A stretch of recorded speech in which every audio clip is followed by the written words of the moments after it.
December 13th. Welcome to Ukraine Update. Here's what we've been breaking down today because every piece connects. This week exposed something dangerous, not just about Russia, but about how the world is being carved up in real time. The Russians were supposed to occupy Kyiv in 3 days. Instead, 4 years later, they've successfully occupied Washington. Because while Ukraine is fighting, not just with weapons, but with truth, powerful capitals are negotiating with lies. Two villains, one goal. How Trump and Putin are attacking Europe together. Reality versus propaganda, democracy versus dictatorship, resistance versus appeasement. Welcome to Ukraine Update. Here's what we're breaking down today because every piece connects. How Zelensky pulled off not one, but two legendary plot twists that didn't just embarrass the Kremlin, they detonated carefully maintained myths.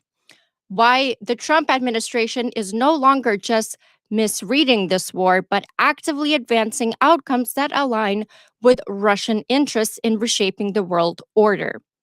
How Europe has quietly become the number one enemy, and not just for Moscow, but increasingly for Washington too. Whether Europe has finally crossed the line, moving from endless defense and statements to actual retaliation, and how Ukraine's version of sanctions, not written on paper but enforced through precision and innovation, are proving to be the most effective pressure Russia has faced so far. This isn't just a war update. It's a real David and Goliath story. Ukraine is fighting. The question is, will we? Welcome to Ukraine Update. I'm Slavi. Let's say hello to our panel today because, and we'll do it really quick because we have a lot of news to get through today. First up, Johnny, how's it going? Oh, no. Great. Muted. Great. Okay, well, we'll move Can you guys on. hear me? There we go. no, Yeah. you can. All right, sorry about that. Anyway, very excited to see everyone. Lots to cover, like Slavi said. Let's get a good stream going. Absolutely. Then we have James with us. Welcome. How's it going? Hello, hello. Greetings from Ukraine. Yeah, I have lots to talk about, I'm sure.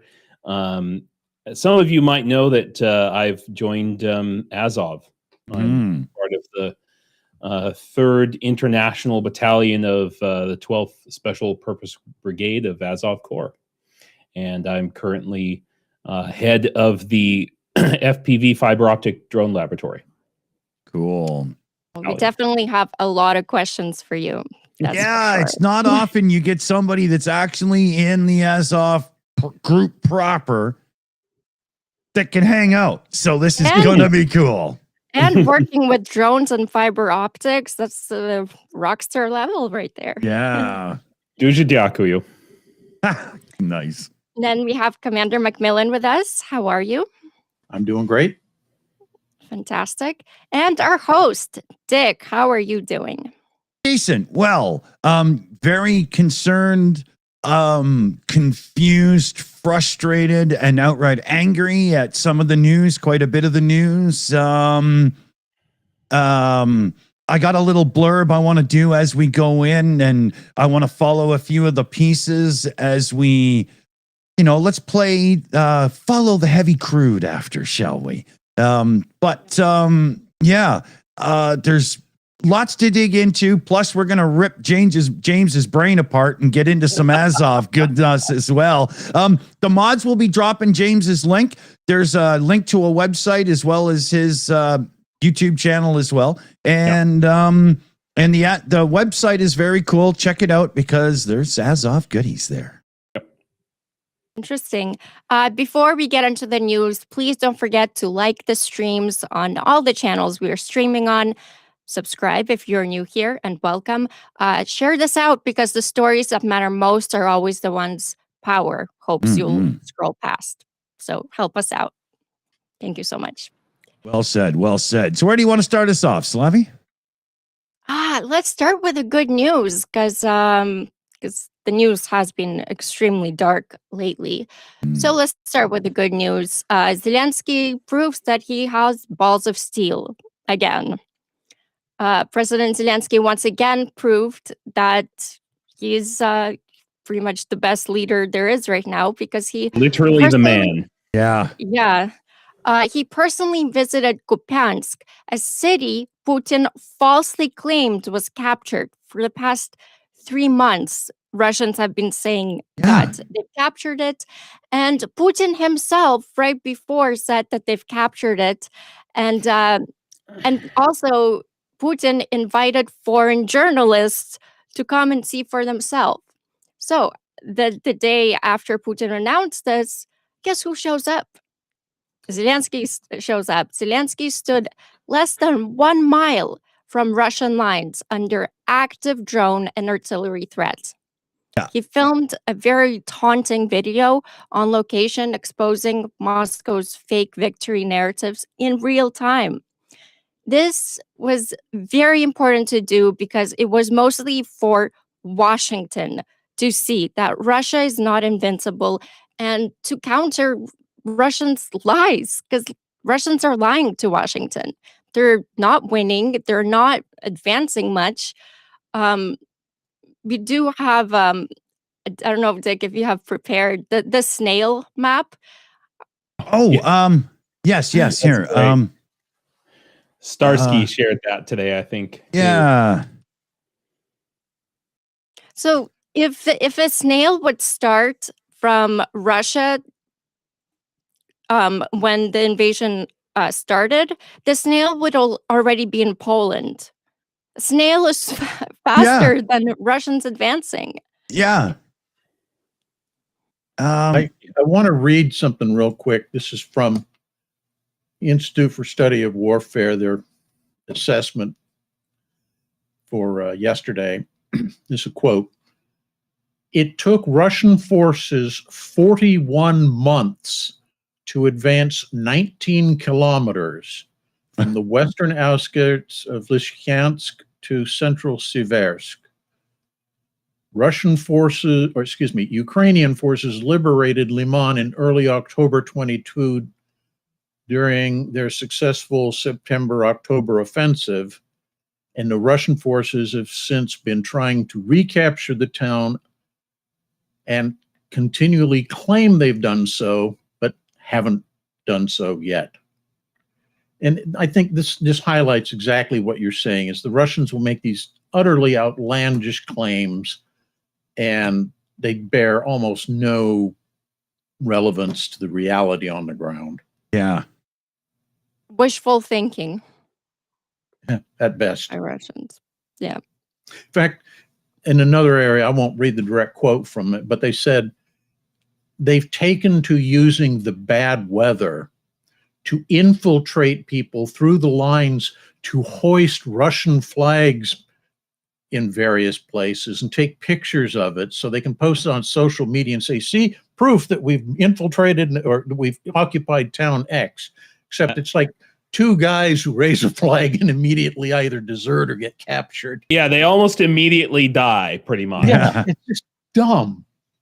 So it was actually Ukrainian National Guard that did this. The Kartia Corps liberated these northern districts of Kupiansk. Mhm. Also, Ukrainian forces, they retook the villages of Kindranishka and Radkivka.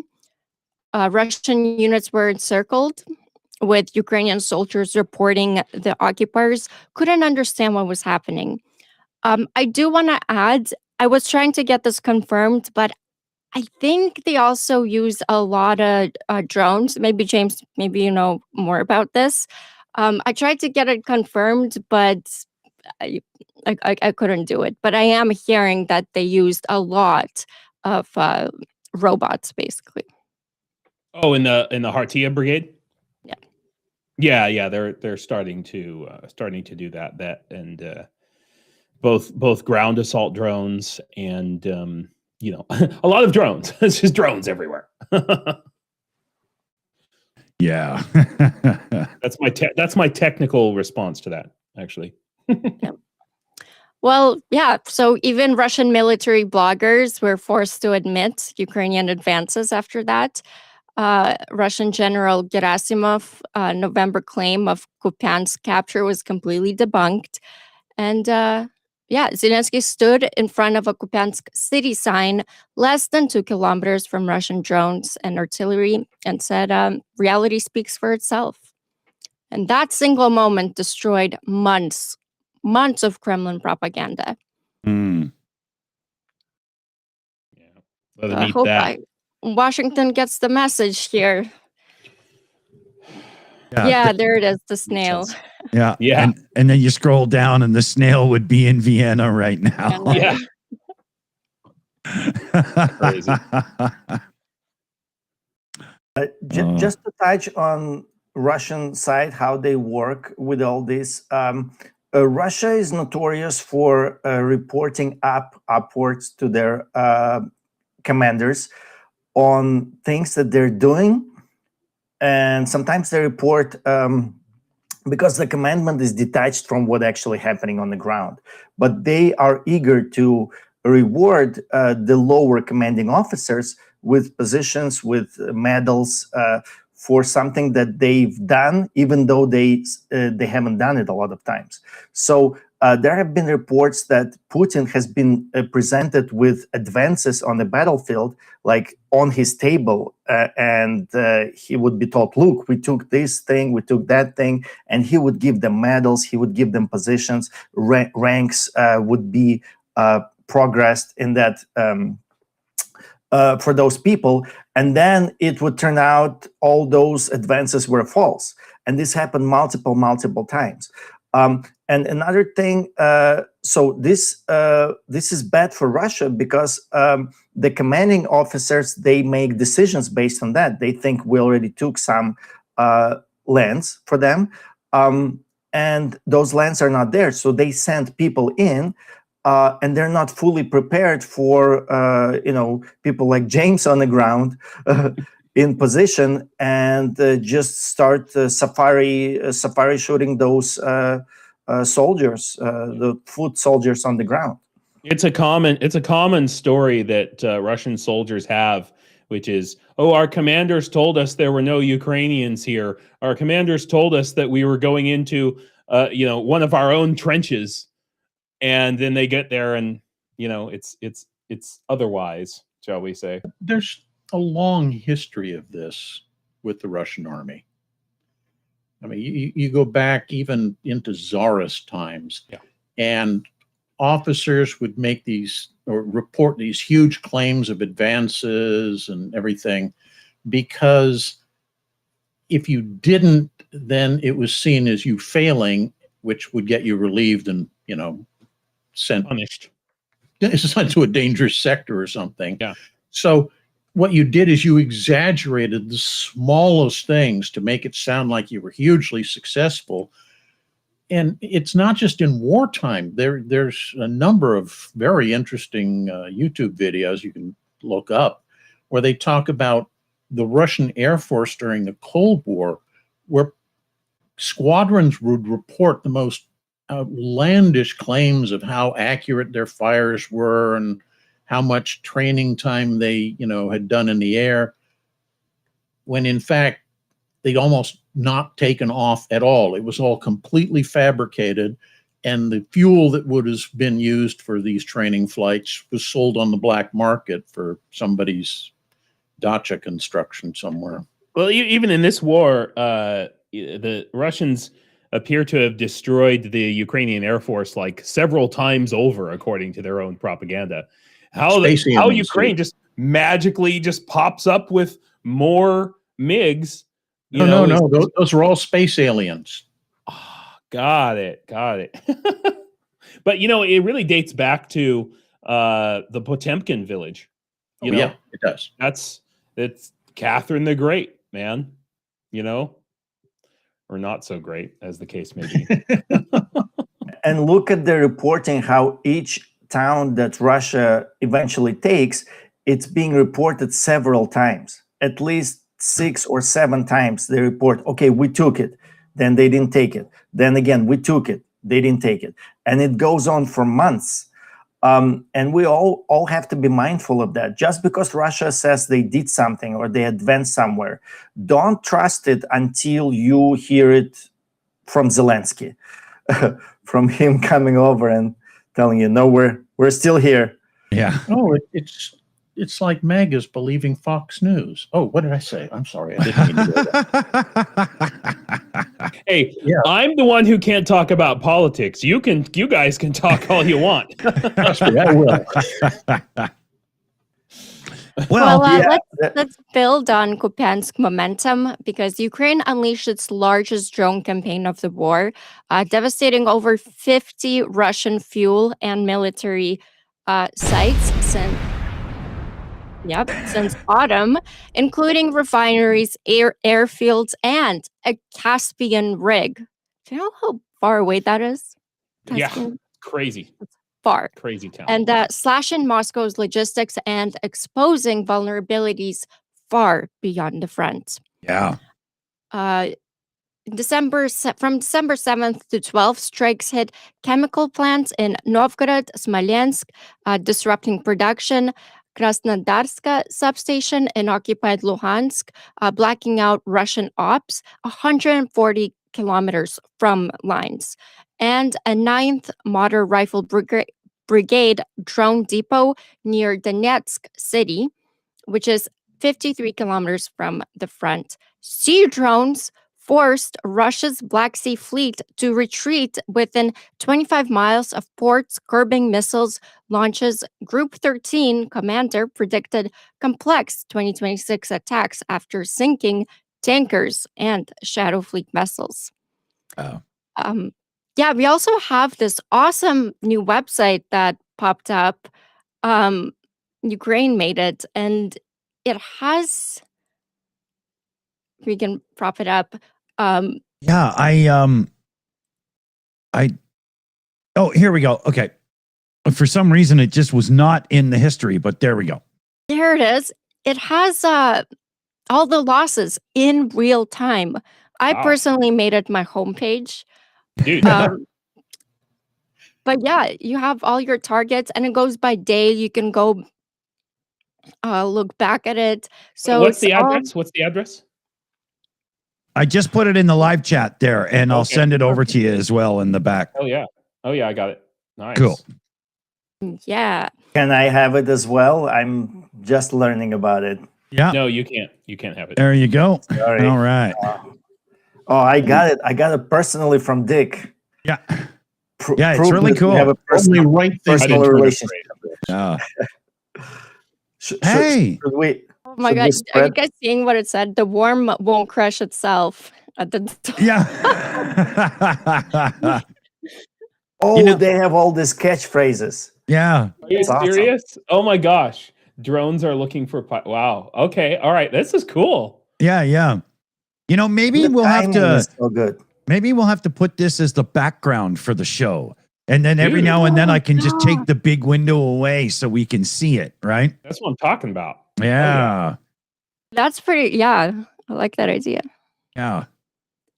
Yeah, that's a good idea. I will get on that. I'm just rolling a little pain-kill, sit in my seat for longer medication here, and I'll do that in the background while we're chatting. Yeah. I apologize if you see me making strange faces on this in between. I'm in some considerable pain myself. I was telling the guys earlier, we had a power outage, as happens here near the front lines, and I was carrying some equipment in the laboratory, and there's these 3 steps that I have to always traverse going from the front door to the lab. And I knew one day, 6 months I've been walking those steps, and I knew one day they were going to get me, and they sure as shit they did.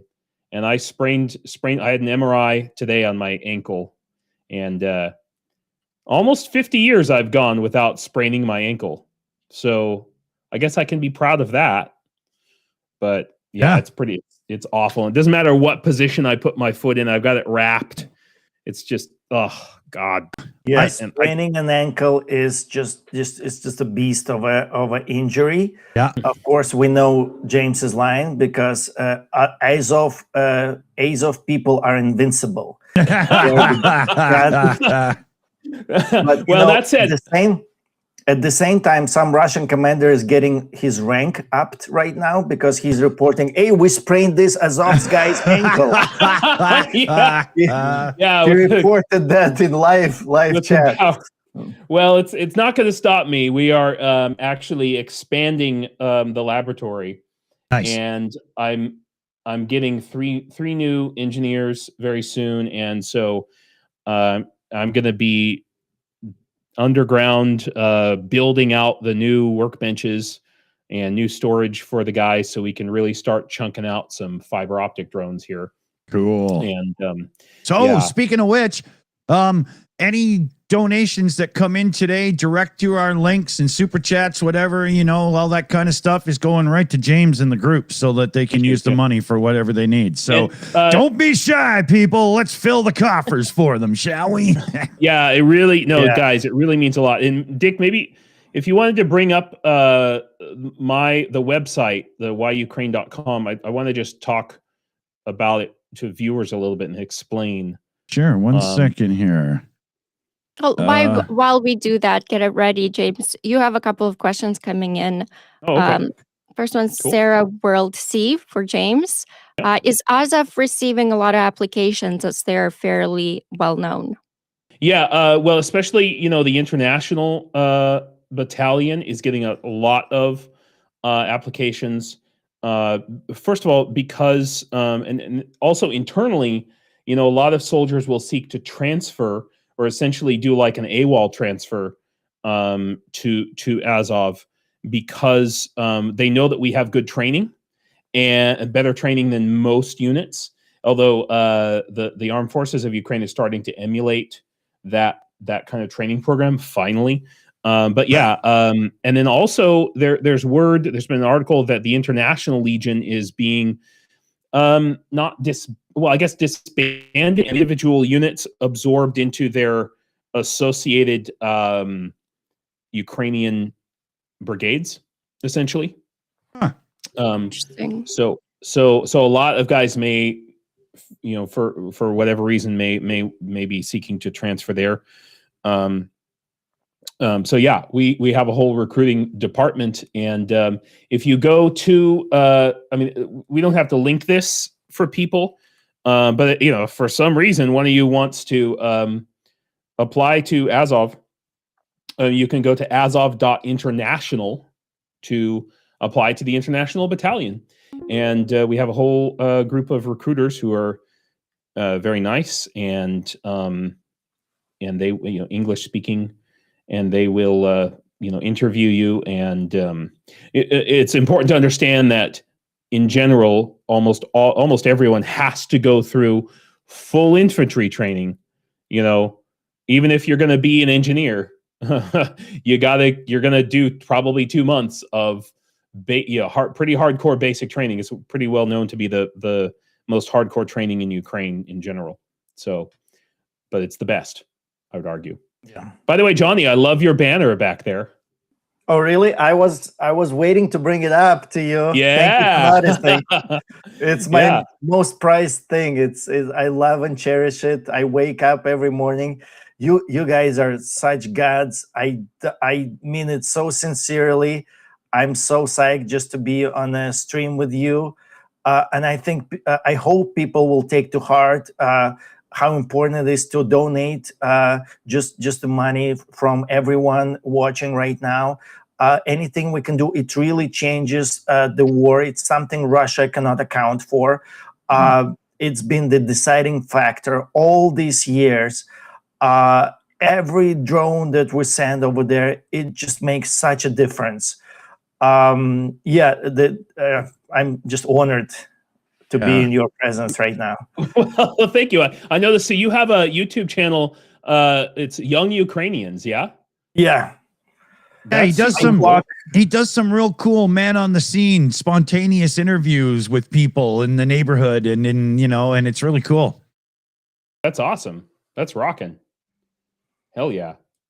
Yeah. I'm gonna check it James, out for sure. we have a message from CZ 2055. James, so good to see you.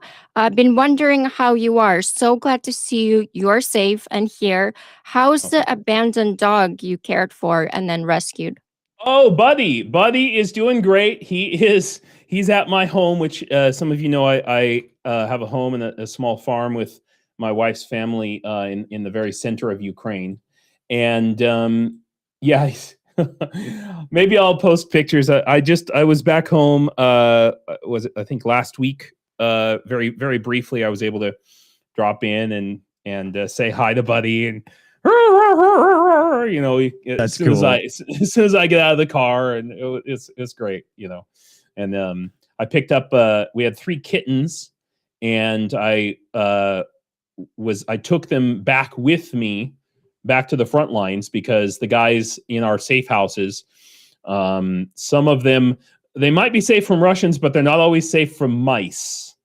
And so, yeah, the kittens they're weaned now, and they've been trained as pretty good mousers. So, Cool. Yeah, Yep. Got to have a job, man. that's right. That's right. True. And it's just it's so interesting because we see these pictures from front lines, and Russians are just shooting animals. They're shooting endangered species for sport. They destroy nature, and we see Ukrainian soldiers like caressing cats and adopting dogs and just doing all that. And we see James here, and that's like an important talking point that we just have to discuss because that's part of these people who are in the environment with the animals, with the nature, with Ukraine. Yeah. It's such a distinctive point about how this war is going. Everybody around here will remember Starsky rescuing the little kitty. You know, that was cool. It's not just a cliche propaganda point. It's how it is on these front lines. Oh yeah. Actually, just yesterday, Russia targeted a van full of pets, dogs, and cats that were getting out of the front line. This is like twice in a month that they're targeting animals, and I know they've hit countless of like horse farms and cows. Yeah, they're crazy. It's wild. Like, why? You know, speaking of all this, we have to get a hold of what's your name, Ostomal Animal Shelter there, and have them back on. Yeah, let's have them on. They were great. Yeah, I'll make a note of that. Yeah. So, we were going to say about the website. Yeah. Yes. Here we go. Yeah. Oh yeah. Okay. So this is my website. Okay. It's like I pay for this domain. Some of you guys who have watched my YouTube channel know I've had this for a while. But the link here where it says click here to support it, that goes directly to Azov International Battalion. And the link there is maintained by Azov 1, which is the fundraising arm of Azov itself. Okay. It took a lot of wrangling to get this approved because they had a link for this, but what they didn't realize is about 50%. It wasn't through Stripe. This is done through Stripe. About 50% of U.S. banks were rejecting the connection to like Ukrainian banks or whatever, and there's a real problem. And so a lot of donations, foreign donations just weren't going through. So I worked really hard and diligently, with my battalion command and with Azov 1 and Azov International to get this link set up. It's a direct link. Now you can go to Azov 1, as you can click there, and you can donate to Azov in general, the Azov Corps. Okay. And that's fine too. But this goes to our specific battalion, the 3rd International Battalion of the 12th Special Purpose Brigade of the Azov Corps. And then there's a Azov 12th Brigade 3rd Battalion, it says there. That's the link to our website. That's the azov.international. Now that website is going to be revamped soon, and I think they might possibly, there you go. So that's where you would go if you wanted to apply to Azov, but that's also, remember the link I was telling you about that didn't always work? It's actually on this page. It's being revamped. They might add either that, it might change. Yeah. So, and then if we go back to my page, if you scroll down a little bit, I just want to be clear about what's on this page. It's where it says "Help Why Ukraine." Now, this is stuff that actually goes directly to me, as opposed to the top stuff there, which goes to my battalion. And let me explain why. Because the top stuff that goes to Azov, that's so that they can purchase like drones and equipment in bulk, okay? Which I need, which our battalion needs, not just drones, but all the stuff we need, like big bulk purchases. I can't do that stuff. But for my day-to-day needs for the laboratory, that's where, and that's like goes to my personal account. So I don't want to. I want people to get confused. They think they're joining, that they're donating directly to Azov when they click on this stuff. Like, oh, we need propellers for the laboratory, which we freaking always do. I bet. You know what I mean? And 3D printer filament, yada yada.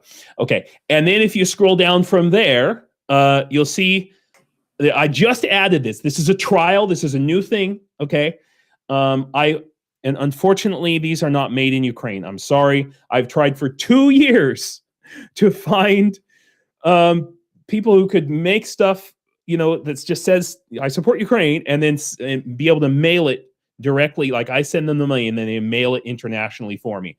I just couldn't find it. So, this is an American company, and it's if you want to show your support for Ukraine, it's about. So if it's an American company, does that mean they're made in China? Probably. They might. No, I think they might actually be made somewhere in North America. Let's put it that way. I don't know. Probably not in China though. I did check that. That's the last thing we want. So Yeah, there's a lot of warehouses like in Mexico, but I don't even know how that's now. Something like that. Yeah. Right, God. Just don't tell us exactly where it's made, or ice will storm. Yeah. Right.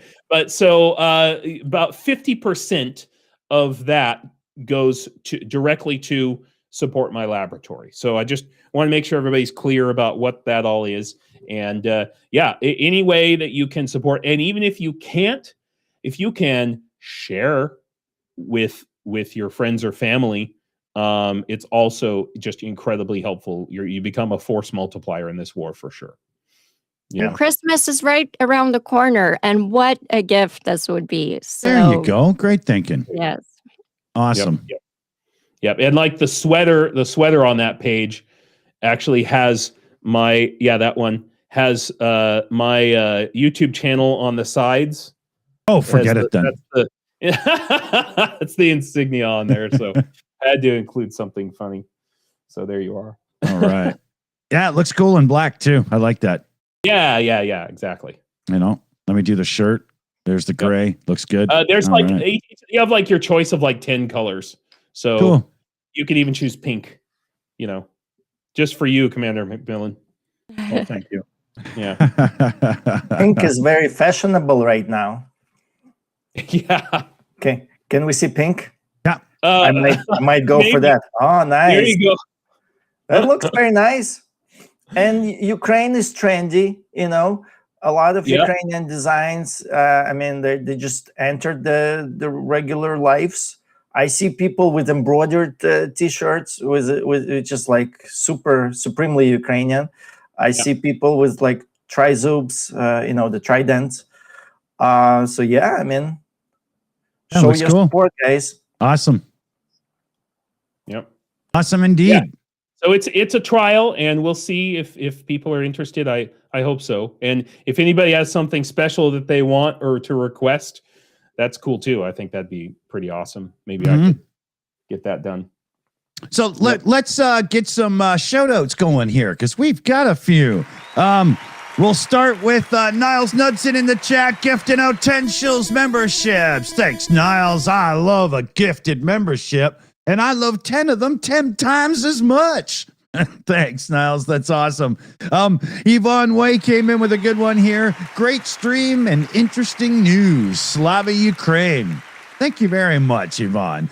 Spider Fate in with a little super heart. Thanks there. Very cool indeed.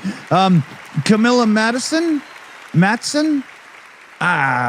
screens have been sliding backwards a bit. It's a long story, and I got to pull them up because it's not good for my prescription anymore. But it was, wait for it. Good one. And Yvonne Way came in with the little foxy dude doing the little boxing thing with like the Cobra Kai sort of wax on, wax off thing going on, which is a very cool super sticker. Love it. And then Super Chat Matt in the chat there. He says, don't be a Trump supporter. Be a Ukraine supporter. Slava Ukraine. Good shout, Matt. Well said. I got one more for you, too. Because Tyler Dowdy came in with a $20 direct Ko-fi donation for the Boom Boom Fund. Raise the roof. Awesome, everybody. Thank you so much indeed. Supporting Azov is supporting a victory for Ukraine. Also, shout out to Spider Fate from this channel right here. Thank you so much coming in with a real cool emoji of, I think it's a pear or a bean. But thank you so much. Awesome. Thank you, everybody. Well done indeed. I was hoping we can get deeper into Slavi news that she presented earlier. I think it does tie nicely into what James is doing, but Ukraine had a massive week with the record-breaking attack that they unleashed over 300 drones on Russia, hitting multiple targets. And a lot of them are strategically placed. One thing I wanted to mention, they crippled the CPC terminal on Caspian Sea, like Slavi mentioned, and that affects Kazakhstan. So Russia builds these relationships with countries around it, using kind of twisting their arm, using their oil dominance and natural gas dominance. So when they destroyed this terminal, Kazakhstan cannot export their oil and gas. And it was kind of weird because they used the terminal because Russia built it, and they're like, go ahead, use our terminal. But it goes kind of around. It's not even like very good logistics, but that's all Kazakhstan had. And now it's been hit by Ukraine, and Ukraine said, sorry, Kazakhstan, we like you personally, and Kazakhstan is a friend of Ukraine. But, we have to cripple Russia. So right now, Kazakhstan, for the first time in history, they're in talks with China to build the direct pipeline possibly, or find other ways of trying to figure out how to get their crude to China. And this is basically globally, this is a win because this is going to sever the connection between China and Kazakhstan in some small part, but every little bit helps. Yeah, I think we call that secondary kinetic sanctions. Yeah, exactly. Kinetic. Yep. This also, in turn, made Russian oil prices go down. The risks are going higher. Right now, Urals, that's like the main oil of Russia, is trading at $38.28, which is down $2.8. Russia is offering discounts. Basically, people don't want to get involved for the good reasons, not necessarily because they're Russian sympathizers, but there are risks involved. And Russia is offering discounts to keep pushing it. But again, that makes Russia lose money. And I think that's, something I couldn't wait to bring this up. For the first time in history of this green and blue flat earth, gas prices in Russia surpassed the United States. And that's something that Russia has been rubbing into our faces forever. No matter what you tell Russians, you live in shit, you don't have toilets, you don't have gas, like even though you're like a gas monopoly in the world. they always said, well, our gas prices are much cheaper. We don't pay as much like for gas. Right now, the gas prices in Russia is basically $3.8. So it's 80 rubles per 80 rubles per liter, which is like 304 rubles for a gallon, which is like $3.8 per gallon, basically, if you convert it to our currency here.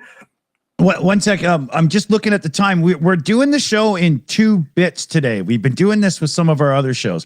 I know it's a tad annoying, but YouTube likes a show that's shorter versus longer. So this show will end just before the 1 hour mark. And then the new event comes up. There's redirects, all kinds of stuff. There'll be links in live chats and everything. And so, yeah, I just want to make sure we're on track here. We've got about, I don't know, 8 minutes or something like that. Oh no, we got about 12 minutes, 13 minutes until the switch over. Cool. Yeah. Okay. So sorry. Carry on. Yeah. So, I mean, Ukraine is doing the right thing and lots of good news. Everything Ukraine is doing that, like, we should watch on that and kind of take that to heart and use it as an example. I agree. The oil thing. Oh, wow. Yeah, I got a thing I wanted to get into as well, but I don't want to do that yet. We'll do it in the second one here.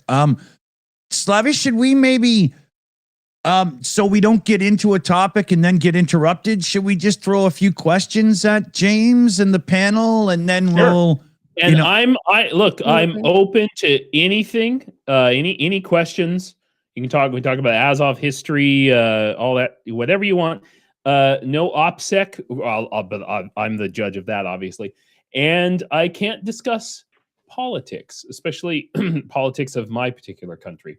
Those are my only. I'll happily do that for you. Otherwise, and to be clear, I'm not given any restrictions on what I can say other than those, 2 things by Azov. But also, I'm an Azov member. I'm not like, my opinions do not represent the opinion of Azov Corps or my battalion at all. So, James, don't worry. I'm screening the questions that I give you. So don't it's worry all good. I don't care. Yeah. So next question is from Sarah World C. Can I be a pest and ask another question? James was working in a replacement for Starlink. Yep. Can he talk about that? Great question. I remember that. And yeah, I can. So here's what I can't give away too much without, OPSEC issues. But what I can say is that in my previous battalion, we were doing that. They were what we would call static links to static positions. And now in my current role, we're doing the same type of thing, but non-stat. We've upgraded this now, and we're working on non-static links. So in other words, a static link means something that stays in one place, okay, an antenna, okay? And now we're moving away from that and going to more mobile links that can be set up and taken down in very quickly. And that is something that it's a project my engineers are working on. Well, I hope they're in bed now, but they were working on it today. Yeah. What time is it over there right now where you are?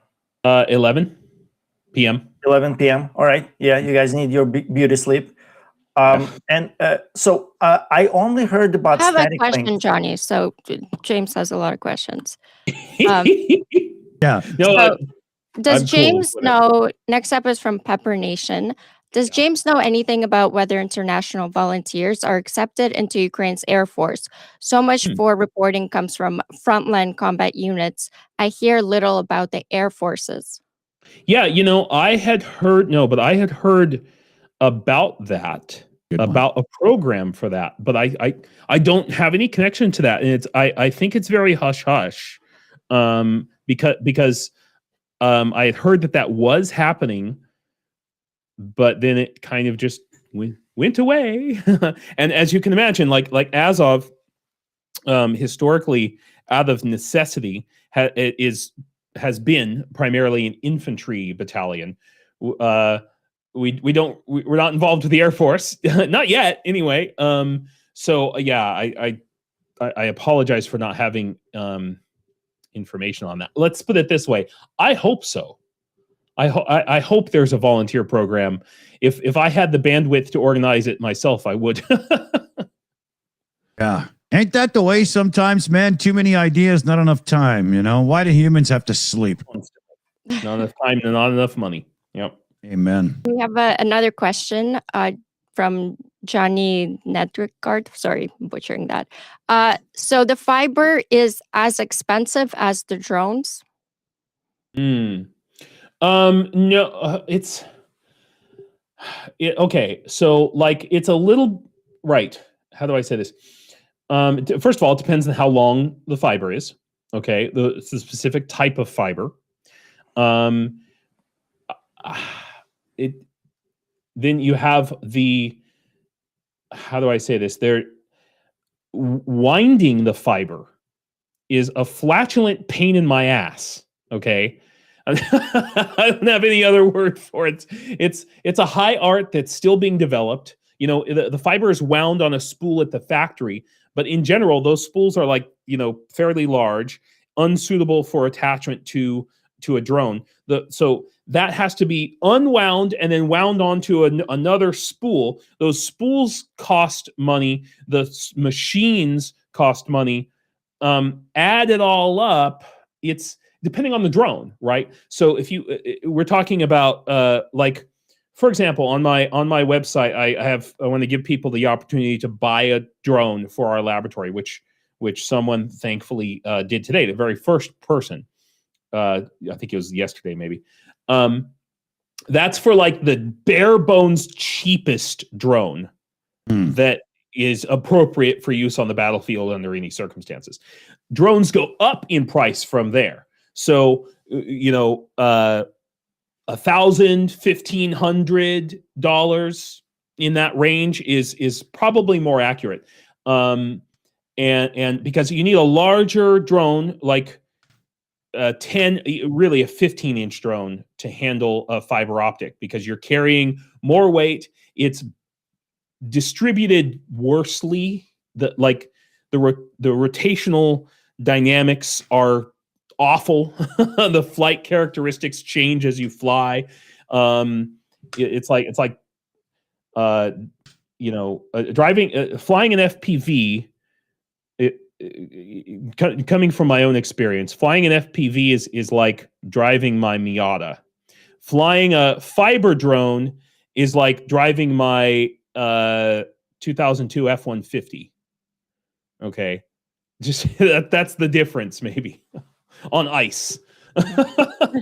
Yeah, on ice. Yeah. So anyway, so the point is, it's possible for the cost of the fiber to be lower than the drone. Usually it is, actually, and yeah. So I'm sorry, that was a complex. Great answer. Yeah.